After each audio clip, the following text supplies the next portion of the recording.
Going into Infinity War, Thanos had been set up and teased multiple times, and we generally knew what his main goal was. With only one movie left before Doomsday, we've seen a flash of Doom and know essentially nothing about him. Do you think this will work for or against Doomsday? I mean, I've said this in 1,000 videos. I've been saying this for a year straight now, that this is my biggest concern. Whenever I talked about the cast of the movie, this was my biggest concern. The reason that Infinity War and Endgame were these big, gigantic events is that they were the culmination of 3 phases of storytelling and character development, where our heroes were established and our villain was teased repeatedly. And that is not the case with Doomsday or Secret Wars, where they have not done a good job of establishing the current stars of our franchise. Shang-Chi, by the time this movie comes out, we will have gone 5 years without seeing him in the mainline storyline because he was only in like a couple episodes of What If. That's weird. Like, here's our new hero, Shang-Chi.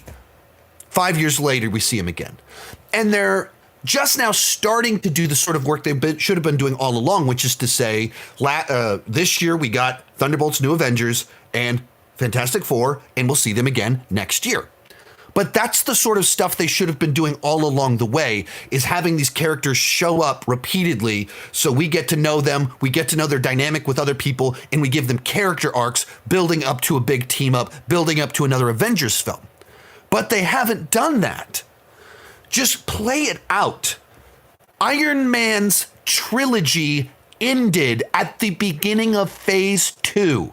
By the beginning of Phase 2, Iron Man had starred in 4 movies and appeared in a 5th. By the beginning! And by the time you get to the end of Phase 2, Thor has 2 movies, Captain America has 2 movies, and both of them have appeared in 2 Avengers films.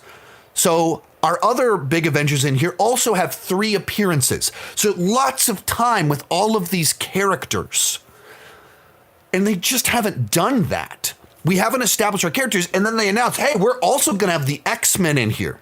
So we have a new Avengers that have been created but not established. Then we have Sam's Avengers, which we don't really know who they are, and we won't have seen them together. You have the Fantastic Four that we just met, but we haven't brought them over into the main timeline yet. We have to bring the X-Men into it, and we have to establish Dr. Doom. That is a lot of work to do in one movie while telling a story.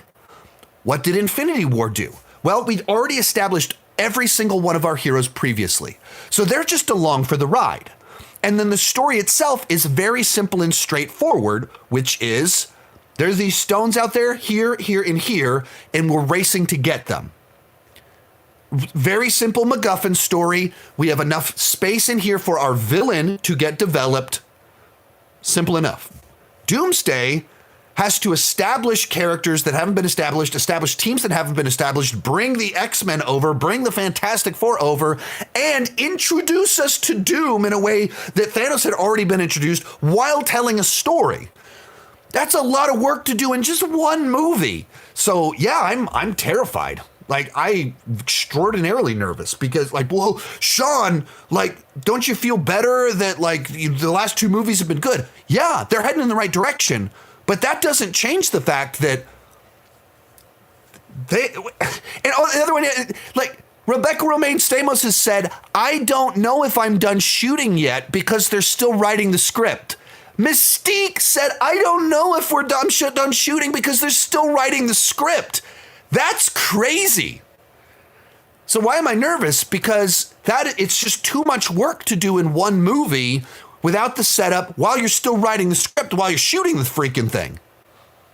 Or you're still writing the script 3 months after you started shooting this thing. Like, I was trying to do a interview Wyatt Russell back in May for his movie Broke. And we were trying to make it work, and they were like being coy about it, like, he's got some free time. He's out of country shooting somewhere, but it would have to be audio only because you can't see what he's wearing. So he's on set as U.S. agent filming Avengers back in May. So they've been shooting this thing for 3 months, and they're still writing it. Of course I'm nervous. What's your reaction when you saw nobody represent Latveria at the UN in Fantastic Four? Should Doctor Doom have had a personal history with Reed Richards, or better, to have a fresh start with zero prior connection? Without knowing where they're going with this, I think there was 2 different Latveria things like that in the movie. I think they did that 2 different times where they had that omission, which is so intentional. Like, we're going to pause on a detail with big implications, but the movie doesn't unpack it. So I don't know exactly what to do with that, because I don't know where we're going. I haven't seen the next movie. So in regards to my grander feelings on Doomsday, on the one hand, yeah, this movie probably should have been used to set up Doctor Doom better.